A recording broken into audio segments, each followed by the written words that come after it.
Struggling with a shampoo bar? That's because they do not work for everybody. Let me explain. Starting out on my eco journey, one of the first things I did was switch to a shampoo bar, and I regret that.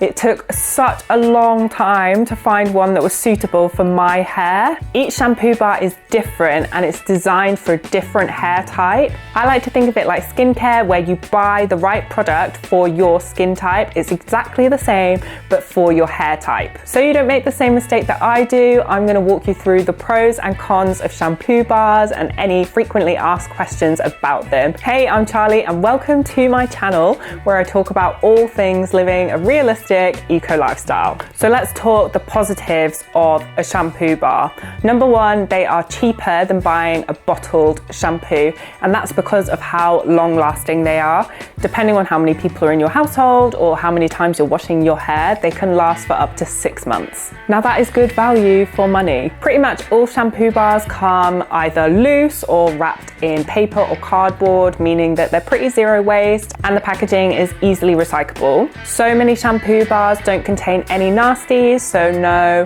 silicones or SLSs, which is better for your hair but also better for the marine environment and anything that's washing down into the drains. Another thing I absolutely love about them is that they're so easy to take with you when you're traveling. You can put them in your hand luggage, you don't have to worry about any of those liquids. And if you're traveling light, you can even use a shampoo bar as a soap, so there's a win-win right there. It's often quite easy to find a shampoo bar that is locally made as well, so you can support local makers and keep that carbon footprint of that product down. There's no water in the bar, so it saves that water being transported like it is in traditional liquid shampoos, which really helps to reduce that carbon that's emitted through the transportation of the product. Now for the negatives. It can take time for your hair to transition to using a shampoo bar. Now this is a biggie one because you will be in that greasy phase as you're transitioning from store-bought shampoos to a shampoo bar. They also don't tend to work that well in hard water areas, though I guess that's kind of like a lot of shampoos. You can still use them, but you need to make sure that you double them up with an apple cider vinegar rinse, which I will get to later on in this video. It's also quite important to pay attention to the exact type of shampoo bar that you're purchasing and that you're not just purchasing another soap bar. That's often the case where things get labeled as shampoo bars when actually really they're a soap. So sometimes it's good to look for a reputable company where they are actually selling a shampoo bar and not just a soap labeled as a shampoo bar. If you've been using bottled shampoo for a long period of time, then it's very likely that you will go through the transition period.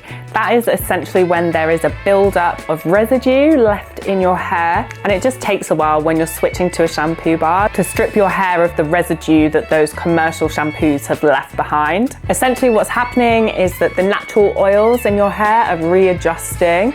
So it could be that the transition period leaves your hair feeling dry or greasy, as it was in my case, unfortunately. But that's just as the oils are balancing out again. It lasts on average about 3 weeks. Every person is different though. You might not have a transition period at all. Very lucky you.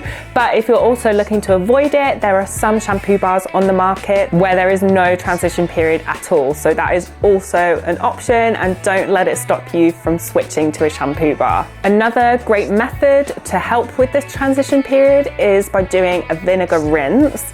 Essentially what this is apple cider vinegar that you use to get rid of any of that residue that's left on your scalp and your hair. It really helps to balance the pH of your scalp and decrease any of that buildup.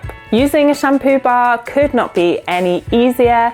People do it in different ways, but I like to do it this way because it reduces that buildup on my hair as well. So the way that I do it is that I lather the bar between my hands and then I rub that directly onto my hair. I don't recommend rubbing the bar directly onto your scalp because that's where you can leave the residue in. So I get it soapy on my hands and I rub the shampoo from my hands onto my scalp. If you have long hair though, you can rub your ends directly with the soap bar. That's what I do. And you can also massage that shampoo upwards. That's another great technique. Like commercial shampoos, it's always good to use a conditioner after after you finish washing your hair to rehydrate it after it's been cleaned. You can also use a vinegar rinse here. It really also helps with shine and to detangle your hair. Likewise, you can also get 2-in-1 shampoo and conditioner bars. Some people absolutely love them. Personally, I've always found that using conditioner is better for me,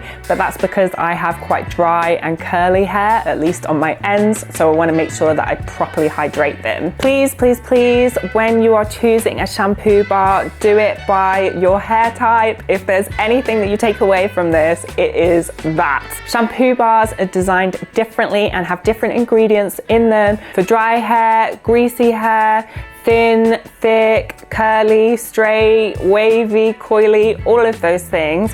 So make sure that you are getting the right one for your hair type. How long your shampoo bar will last fully depends on how many people are using it in your household and how many times you're washing your hair a week. Shampoo bars also come in different shapes and sizes. So you might find that you can cut one of your shampoo bars in half, which if you can, I do recommend doing this because it will last for longer when one piece is completely dry out of the shower. Though, side note, you should always store your shampoo bar out of the shower. Same goes for your soap bars. A shampoo bar can last for up to 6 months. And I'd say that on average, an 100-gram size bar will last for about 80 washes. But everyone is different, of course, so it's kind of tough to answer that accurately, but that's what I found. Please, please, please, please, please, please keep your shampoo bar dry between uses. Nobody likes a soggy soap bar, and it is the same for a shampoo bar.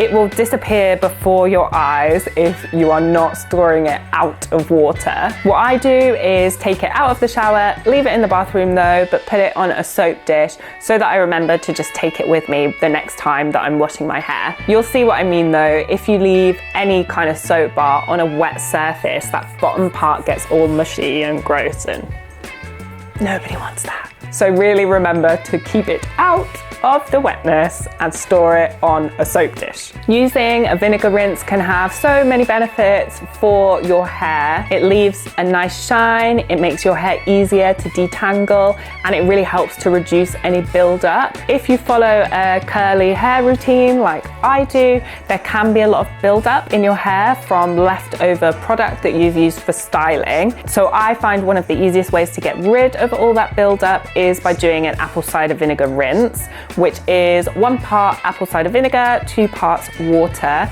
and you can dip the ends of your hair in, pour it over your head, and you will be left with beautiful, soft, shiny hair. I wouldn't recommend doing this every time that you wash your hair, but every now and then to reduce that residue, or if you live in a hard water area, then this one is for you. So, is it worth it? In short, yes, shampoo bars have so many benefits. Just make sure you do your research, and remember, the one key takeaway from this is to get the right shampoo bar for your hair type. I've linked some of my favorite shampoo bars below for a few different hair types, not only for my own. So make sure you check that out, and I'd love to hear your experiences with shampoo bars. Do you find that they work for you, that they don't? Are there any brands that you absolutely swear by? Let's share that in the comments. And if you enjoyed this video, hit subscribe for some more realistic eco lifestyle content. Until next time.